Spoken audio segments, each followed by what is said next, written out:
el atributo del Señor. Dijimos que estamos viendo los atributos sumarios. Y estábamos viendo en la semana pasada vimos la perfección de Dios. Un atributo de Dios que también nos lo da a nosotros para que nosotros busquemos esa perfección.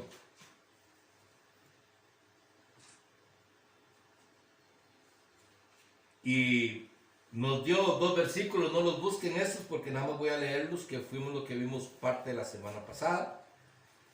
El versículo Mateo capítulo 5, versículo 48 dice: sed pues vosotros perfectos como vuestro Padre que está en el cielo es perfecto. Y también vimos en 2 Corintios capítulo 12, versículo 9. Y me ha dicho: bástate de mi gracia, porque mi poder se perfecciona en la debilidad. Por tanto, de buena gana me gloriaré más bien en mis debilidades, para que repose sobre mí el poder de Cristo. Estos fueron dos versículos que vimos la semana pasada. Y están muy ligados con el que vamos a ver. Está muy ligado porque hoy vamos a ver las bienaventuranzas de nuestro Señor. La bienaventuranza de nuestro Señor es otro atributo sumario del Señor, la bienaventuranza.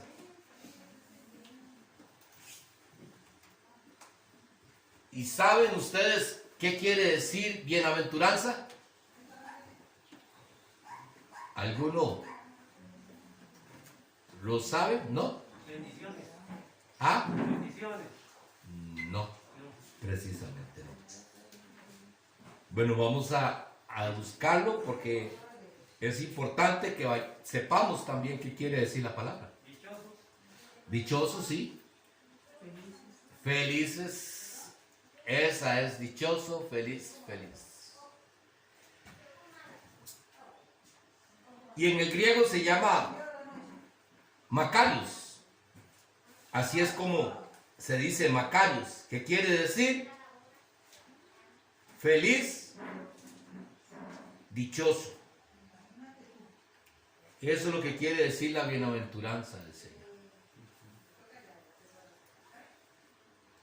Y vamos a ir viendo qué nos dice la palabra con respecto a esto para poder asociarlo con nuestras vidas. Así es que vamos a ver unos textos bíblicos que nos habla de esa bienaventuranza del Señor. Y vamos a buscar Sofonías, capítulo 3, versículo 17. Sofonías.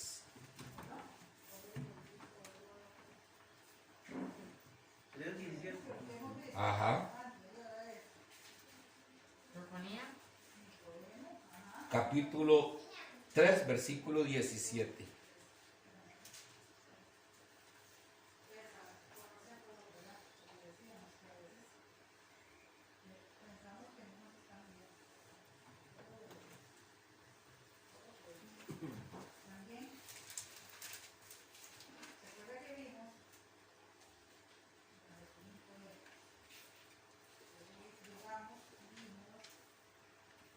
Me dice un amén cuando lo tiene.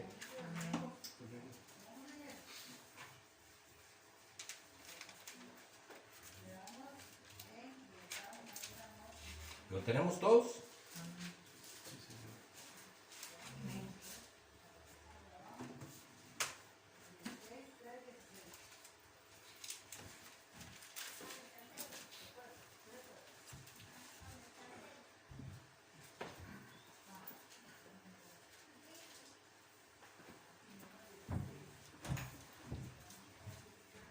Dice la palabra: Jehová está en medio de ti, poderoso. Jehová está en medio de ti, poderoso. Él salvará. Se gozará sobre ti con alegría. Callará de amor. Se regocijará sobre ti con cánticos.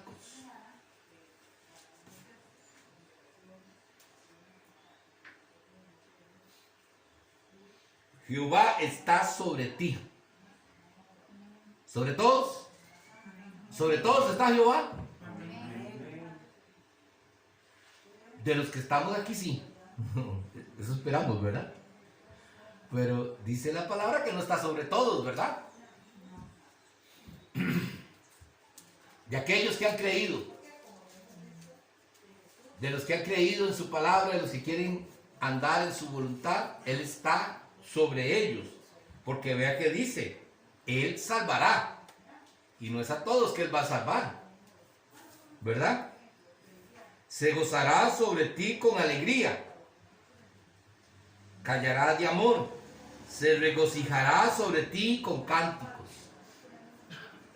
Entonces no es con todos, es con aquellos que hemos tomado la decisión de amarlo y de seguirlo.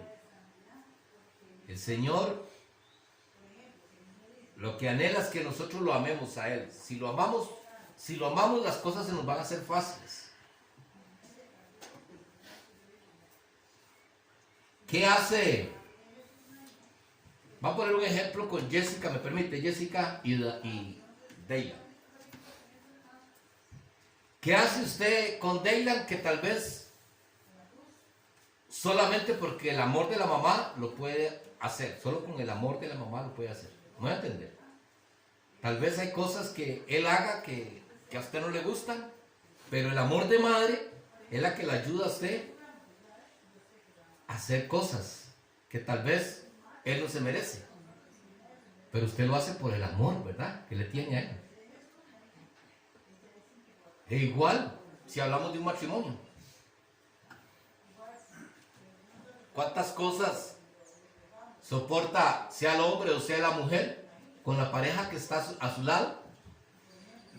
Y lo hace por amor. Algo que no podemos. Porque usted no lo haría con otra persona que usted no ama. Deberíamos de hacerlo con todos, ¿verdad? Digámosle el hecho de querer hacer el bien con todos. Pero hay cosas que usted no lo haría con otra persona si no es porque usted lo ama. Y eso es lo que nos lleva a nosotros a ver que si nosotros amamos a Dios, no sería para nosotros muchas veces como una carga cumplir la palabra. Porque lo haríamos por amor.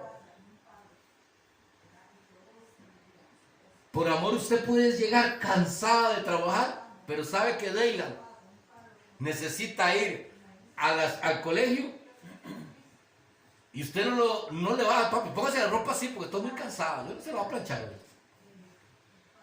Usted por amor, aunque esté cansado, usted llega y dice, no, voy a plancharle la camiseta para que vaya bien guapo.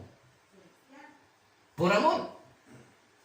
Por amor ha estado una pareja, la esposa con un dolorón de cabeza todo el día, y no le va a llegar el esposo y va a decir, ay, no, vieras que hoy no le hice almuerzo porque he pasado muy mal hoy. No, por amor a ese hombre. O el hombre por amor a su mujer puede estar bien cansado, puede estar enfermo, pero por amor a su mujer también dice, no, yo tengo que salir a trabajar porque tengo que ir a traer el alimento a mi familia. Por amor lo hacemos, no porque nos obliga. Y cuando nosotros amamos a Dios, como Él nos ama a nosotros, por eso es que Dios entregó a su Hijo, porque para Él no fue una carga entregar a su Hijo, porque Él nos amó primero. Entonces nosotros, si nosotros amamos a Dios, se nos va a hacer muy fácil cumplir la palabra.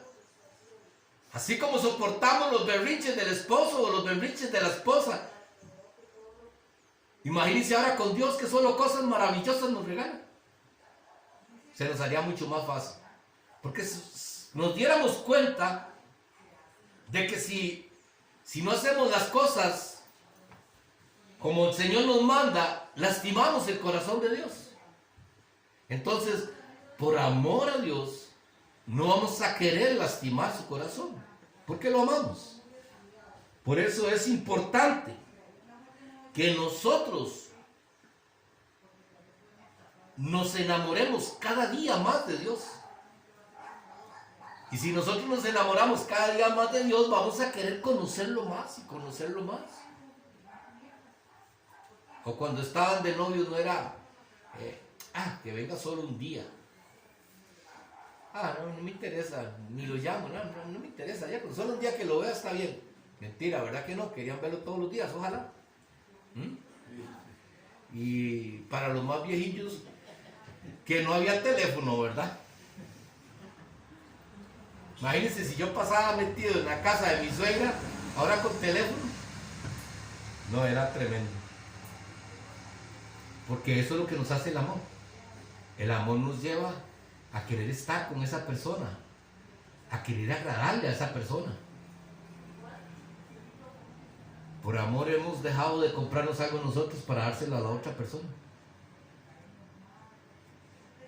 Ese es el amor en el cual nosotros debemos de trabajar cada día más para tener para con nuestro Señor Jesucristo. Diana, me la llevo a buscar a Marta.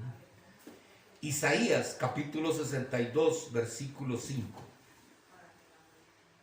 Isaías capítulo 62, versículo 5.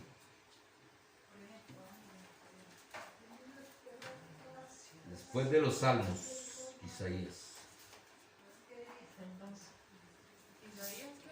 62, versículo 5.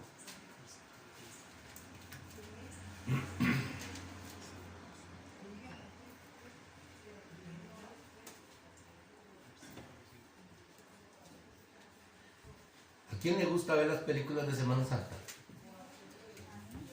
A todos. Ninguno vio ayer esa película del egipcio, que terminó muy tarde. No. Viera la enseñanza que tiene esa película. Increíble. Porque este hombre era un médico, el egipcio es un médico. Y en lo que él es, él no cree en Dios y su mundo es otro, ¿verdad? Pero resulta que ve a una mujer y se enamora de esa mujer y lo pierde todo por ella. Todo lo entrega, todo. Entregó hasta las herramientas con las que él trabajaba por ella. Le entregó hasta donde iba a enterrar a sus padres, se lo dio a esa mujer. Y anduvo por todo el mundo, anduvo mal, no tenían que comer ni nada. Pero al final vuelve a recuperarse y vuelve a estar, y aún así sigue siendo el mismo hombre, creyendo en sus propias capacidades. Y al final tiene que matar a un rey, al rey de Egipto. Al faraón de Egipto, tiene que matarlo. Y cuando el faraón de Egipto, él sabía que lo iban a matar. Pero le dijo unas cosas a este hombre que cambió la vida de este hombre, que hizo que él no le importara después dar su vida para hablar de Jesucristo. Para hablar de que si no hay amor hacia los demás, que si no estamos dispuestos a entregarnos, de nada sirve alcanzar las cosas. El vacío que él tenía, a pesar de que tenía todo, solamente Jesús lo pudo llenar. Una película que enseña mucho de la vanidad del hombre, la vanidad de la mujer, porque la mujer que le hizo entregarle, pedirle todo, terminó enferma y sin belleza. Entonces hay que aprender mucho de todo esto, ¿verdad? Dice la palabra en Isaías: pues como el joven se desposa con la virgen, se desposarán contigo tus hijos. Y como el gozo del esposo con la esposa, así se gozará contigo el Dios tuyo. Este versículo lo habíamos visto en otra ocasión, Pero aquí estamos hablando de la bienaventuranza. ¿Qué es lo que hace feliz a Dios? Y Él, lo que lo hace feliz es la iglesia. Son cada uno de nosotros cuando nos reunimos y formamos la iglesia de Jesucristo. Eso es lo que a Él le trae gozo, alegría, felicidad. Ojalá nosotros pudiéramos verlo de la misma manera que lo ve Jesús, que lo ve Dios, nuestro Padre Celestial. Que para Él nosotros somos su mayor felicidad.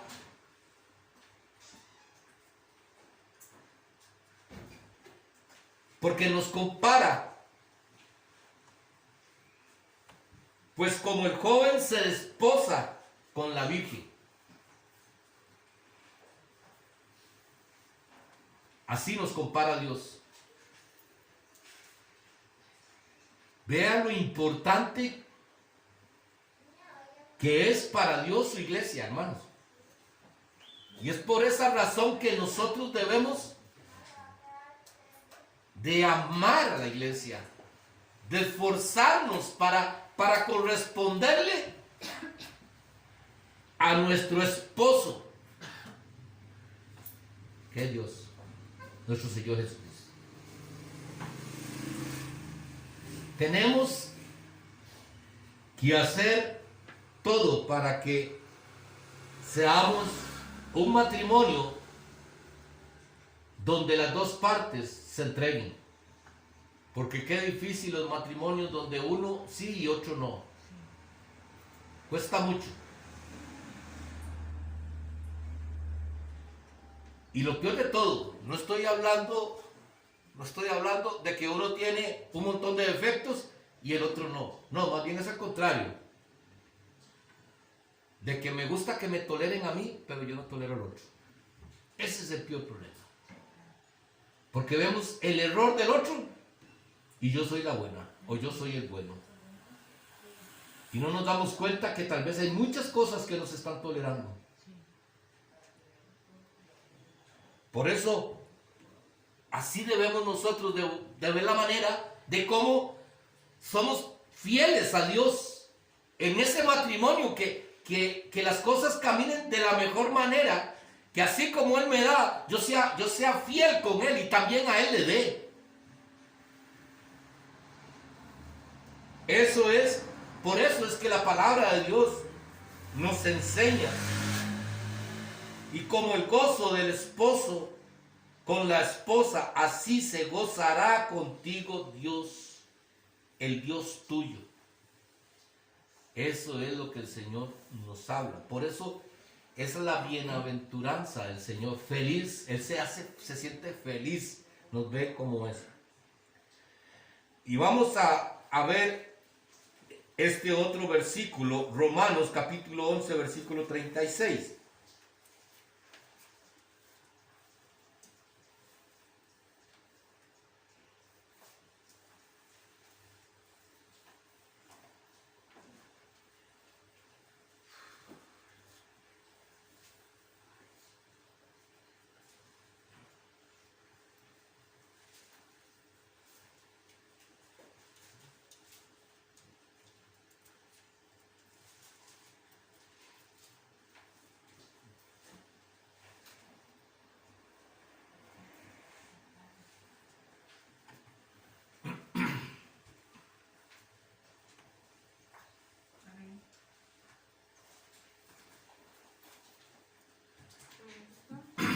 ¿Ah?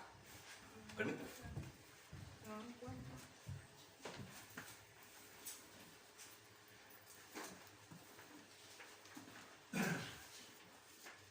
Después de 11. Romanos 11:36.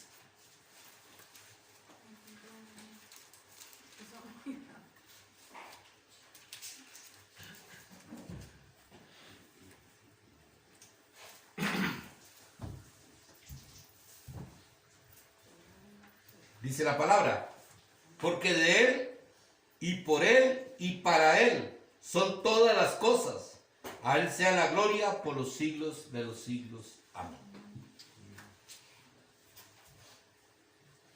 Dios, esa es una de las cosas que nosotros nos hemos desviado tanto el ser humano, porque este versículo es muy claro para qué Dios nos hizo a cada uno de nosotros.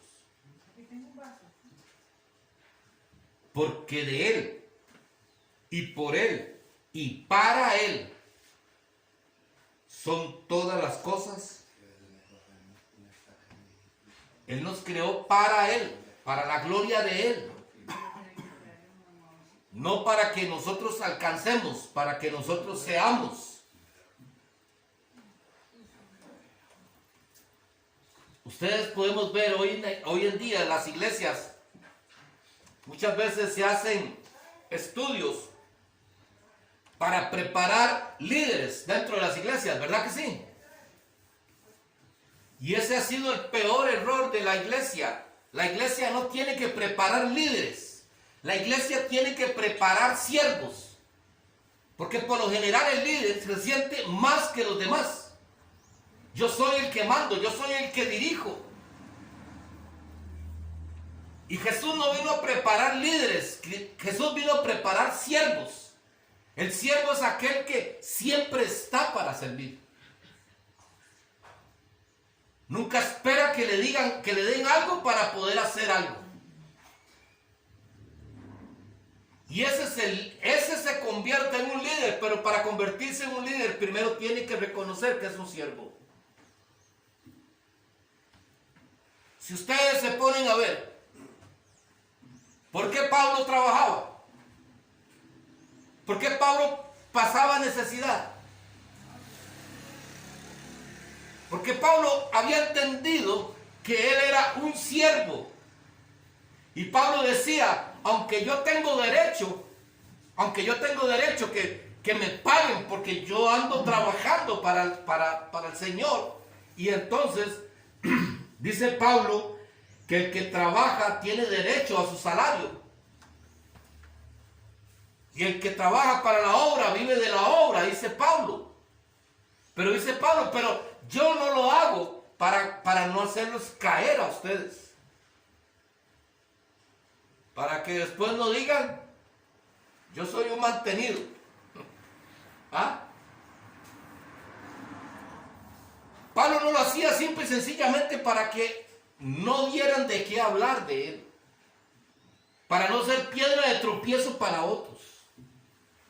Porque él sabía que la manera en la que él los iba a llevar a los pies de Jesucristo, primeramente era porque él era servidor de todos. Y hoy en día estamos levantando montones de líderes. Tenemos líderes en el ministerio de alabanza. Tenemos los líderes en esto o en lo otro. ¿Y ustedes se han dado cuenta de los problemas que suceden con esos líderes? Ay, es que a mí no me gustó porque usted vio cómo me habló. Porque muchas veces creemos que somos los que tenemos la razón, los líderes. Y el Señor nos enseñó a que yo tengo que entregarme para Él. Para Él. Pero para entregarme para Él, tengo que primero entregarme a ustedes. Si no, no me puedo entregar a Él. Sin esperar recibir nada a cambio de ustedes. Ese es el siervo. Si usted se pone a buscar en la palabra, lo que dice son siervos, no dice líderes. En ningún lado dice líderes. Siervos del Señor. Que anhelen entregar sus vidas. Y que eso es lo que lo hace gozoso. Ahora, ya vimos qué es lo que lo hace feliz a Dios. Ya vimos que a dónde en la palabra, cómo nos dice, cómo Dios, podemos ver el por qué Dios es feliz. Uno, por su creación, ¿verdad? Podemos ver que Dios se siente feliz. Dice que él dijo, y vi que todo lo que había hecho era bueno. Él se sintió contento con lo que había hecho, ¿verdad? Entonces, cuando nosotros vemos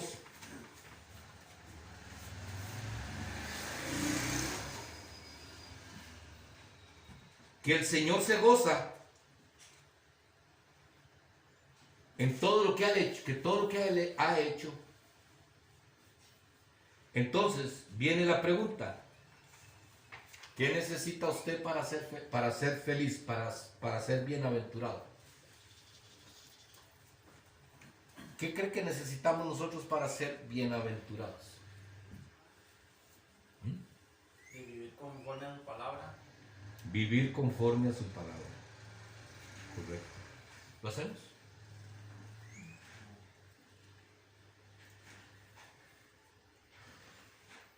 Dice, ¿qué es lo que hace que Dios sea bienaventurado?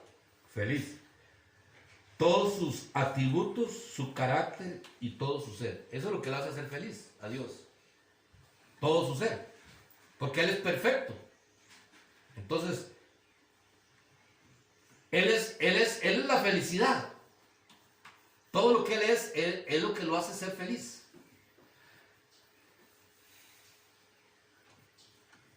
¿Qué podemos hacer nosotros para llegar a ser felices? Ser bienaventurados. Y entonces viene la palabra. Mateo capítulo 5, versículo 3 al 12.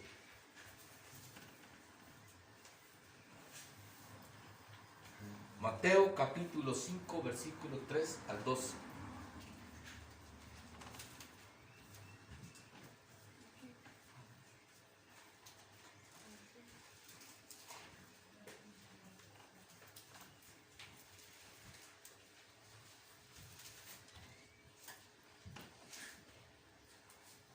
¿Lo tenemos? ¿Sí? Bienaventurados los pobres de espíritu, porque de ellos es el reino de los cielos. Bienaventurados los que lloran, porque ellos recibirán consolación. Bienaventurados los mansos, porque ellos recibirán la tierra por heredad. Bienaventurados los que tienen hambre y sed de justicia, porque ellos serán saciados. Bienaventurados los misericordiosos, porque ellos alcanzarán misericordia. Bienaventurados los limpios de corazón, porque ellos verán a Dios. Bienaventurados los pacificadores, porque ellos serán llamados hijos de Dios. Bienaventurados los que padecen persecución por causa de la justicia, porque de ellos es el reino de los cielos. Bienaventurados sois cuando por mi causa os vituperen y os persigan y digan toda clase de mal contra vosotros, mintiendo.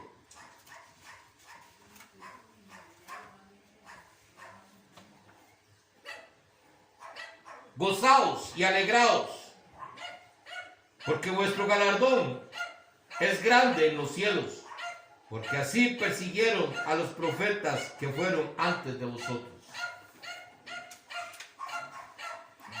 ¿Qué necesitamos entonces para poder ser nosotros felices? Vean lo interesante de esta palabra. Bienaventurados los pobres de espíritu, no los pobres económicamente, los pobres de espíritu. ¿Y cuál es la persona que es pobre de espíritu? Lo dice el versículo que leímos. Isaías, no lo busquen. Isaías 62:5. Perdón.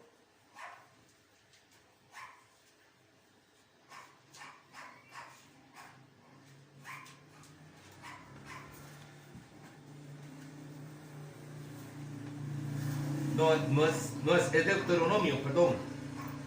Es Deuteronomio capítulo 32, versículo 4, que vimos la semana pasada.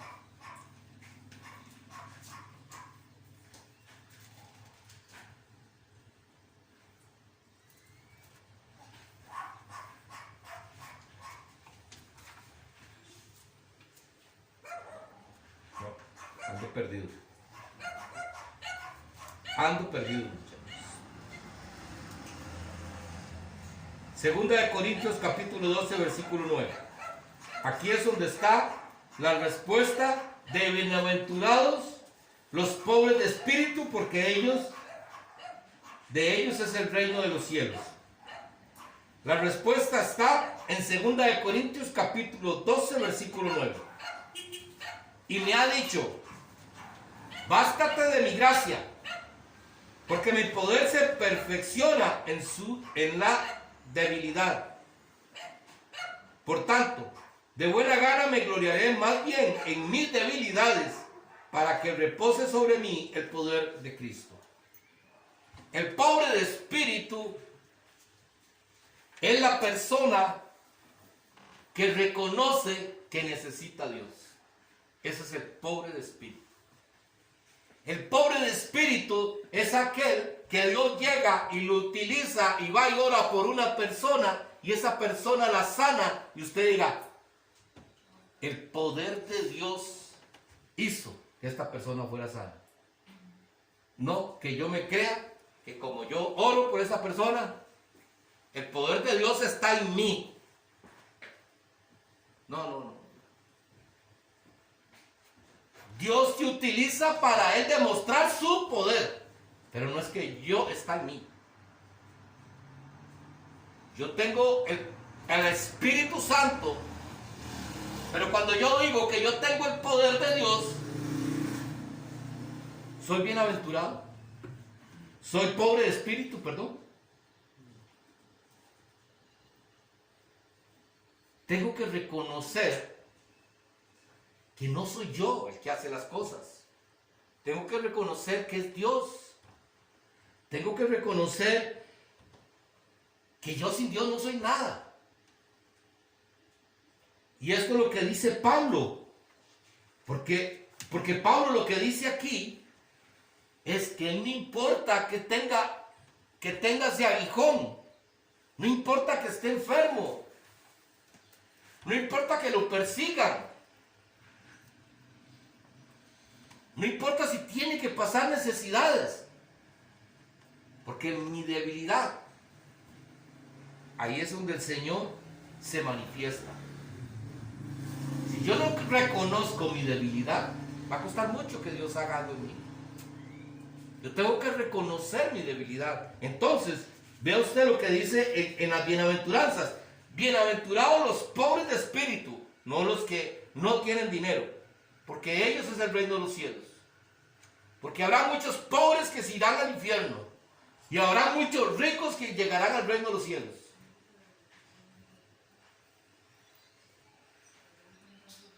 Bienaventurados los que lloran.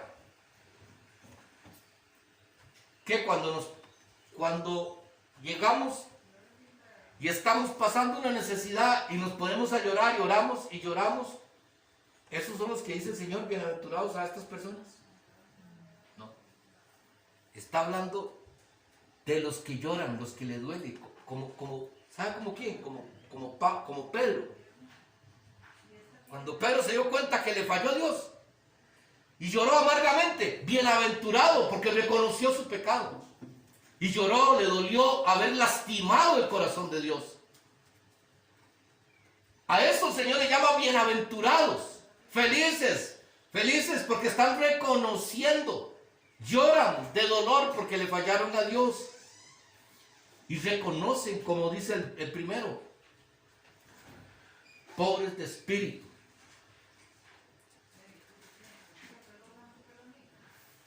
Bienaventurados los mansos. Sean mansos como paloma, dice el Señor, ¿verdad? Dejemos de estar reclamando derechos, hermanos. Eso es lo peor que nos ha pasado a nosotros. Nosotros hoy en día, es que yo tengo derecho. No es que, pero mi hijo tiene derechos en la escuela, ¿qué le pasa a esa maestra? Como si nosotros fuéramos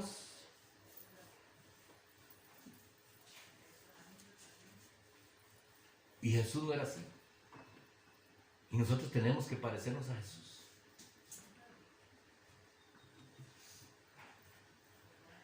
Bienaventurados misericordiosos, porque ellos recibirán misericordia. Los limpios de corazón.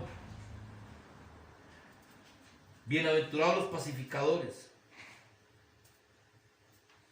Bienaventurados los que padecen persecución. Bueno, usted está derecho a padecer persecución. ¿Quién aquí quiere padecer persecución?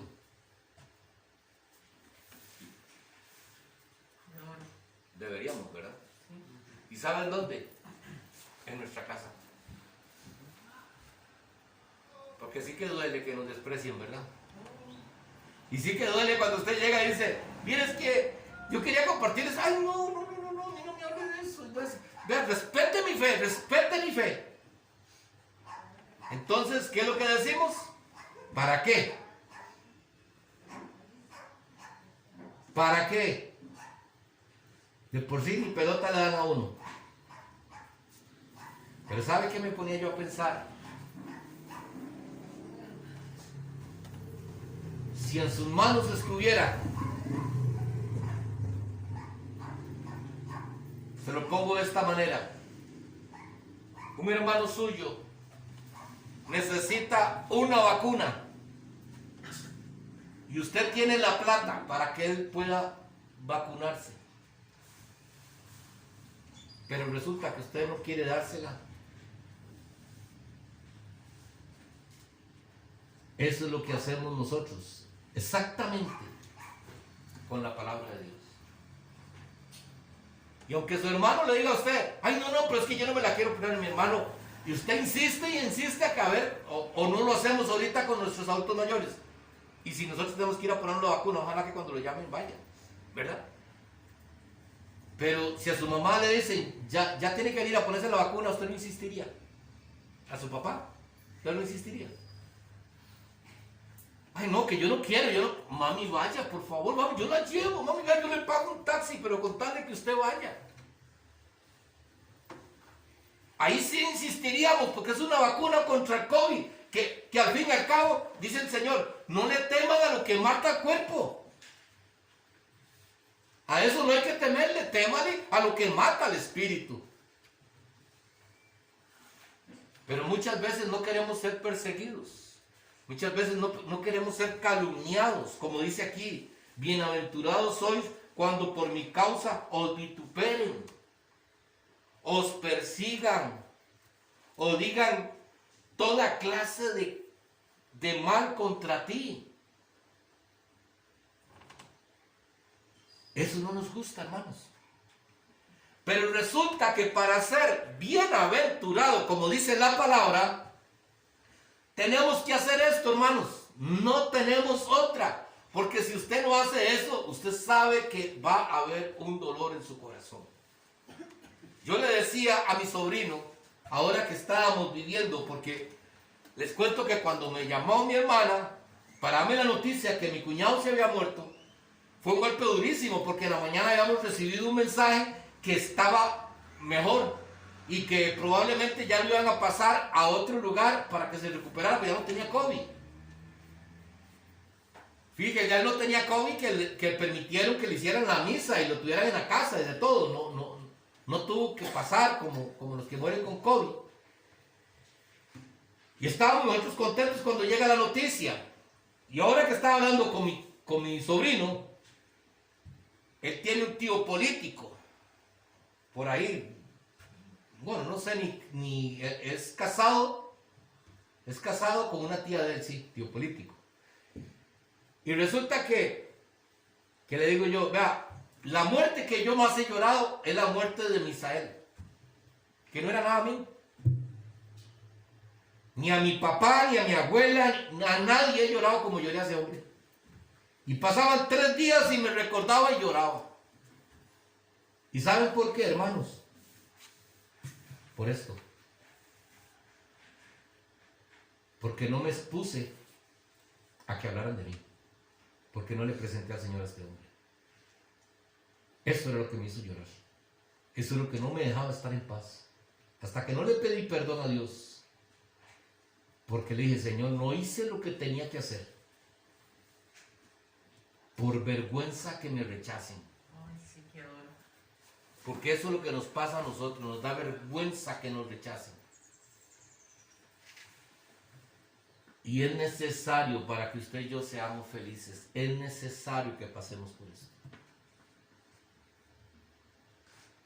Porque tenemos que pasar por donde Cristo pasó. Y cada día esto vamos a tener que hacerlo con mucho más fuerza. Porque cada día la gente va a querer menos de Dios. Porque la gente se va a sentir comprometida. Y nosotros vamos a tener que levantar la voz, hermanos. Si somos cristianos, Dios nos llamó, lo dijimos ahora cuando recibimos la Santa Cena. Si usted recibe el cuerpo y la sangre de Cristo simbólicamente en esa Santa Cena y anunciar el Evangelio hasta que yo venga. No es un trabajo de un pastor, es un trabajo de toda su iglesia. Ir y llevar su Evangelio hasta que Él venga. Entonces, hermanos, para que nosotros podamos ser felices, bienaventurados, como el Señor nos está diciendo aquí, es un atributo de Dios que también nos lo comunica a nosotros, igual que la perfección que hablamos. Igual que la perfección, ese atributo también es comunicable. Dios nos lo comunica a nosotros para que nosotros se lo comuniquemos a otros. Sé feliz, sé bienaventurado, sé feliz. Pero para que usted alcance la felicidad, es necesario que cumpla mi palabra. Y sepa que cuando va a cumplir mi palabra, cuando usted decide seguirme, va a ser perseguido, va a ser calumniado, va a ser maltratado, va a ser separado. Te van a ver indiferente. Y tienen razón en verlo así. Preocúpese si no lo ven así. Preocúpese. Preocúpese si a usted todo el mundo lo ve. Ay, qué bueno. Ay, vea, yo me siento a conversar con la hermana Cristi o con el hermano Luis. Ay, viera, yo me siento bien. Preocúpese. ¿Saben por qué, hermanos? Porque nosotros tenemos que hacer que las demás personas se sientan incómodas. Porque de una u otra manera tenemos que hablar para que, dar la palabra para que ellos sean confrontados con su pecado. Pero si nosotros no estamos dispuestos a hablar las verdades de Jesucristo, porque nos gusta hablar de Jesucristo, pero nos gusta hablar de las bendiciones de Jesucristo. Para eso somos especiales. Las promesas de Jesús, ay hermano, Dios te ama. Ay hermano, si usted supiera lo que Dios tiene para ti. Ay mi hermano, vea, la Biblia dice que Dios es amor y que la misericordia de Dios, vea mi hermano. Pero no estamos dispuestos a decirle, ay mi hermano, pero el Señor nos dice que tenemos que arrepentirnos. El Señor nos dice en su palabra que si nosotros no cambiamos de vida, no llegaremos a alcanzar el reino de los cielos. Ay mi hermano, tenés que dejar de tomar. Mi hermano, mira, tenés que dejar de chismear, hermana. Mejor no me venga a decir chisme, mi hermana, porque yo quiero salvarme. Eso sí no me gusta. ¿Sabía usted, mi hermana, que Dios es fuego consumidor? ¿Usted sabía eso? La Biblia lo dice, hermano. ¿Sabía usted, mi hermana, que el Señor se enoja y se aira? ¿Usted se dio cuenta, hermana, dice la Biblia, que en un día mató a 23,000? ¿Cómo, Dios? Sí, Dios. Porque el Dios del Antiguo Testamento es el mismo Dios de este Nuevo. Él no cambia, es el mismo. Tenemos que anunciar al Señor en todo momento. Esa es la palabra que el Señor nos ha regalado hoy para que nosotros reflexionemos. Queremos ser felices. Queremos ser bienaventurados. Hagamos nuestro trabajo. Porque si no, no lo vamos a alcanzar. Amén. Vamos a orar y vamos a despedirnos en esta mañana con una oración y terminar con esa alabanza dándole gloria a Dios. Recordad que este jueves nos volvemos a reunir Para los que tengan gusto de venir, pueden venir, ¿verdad?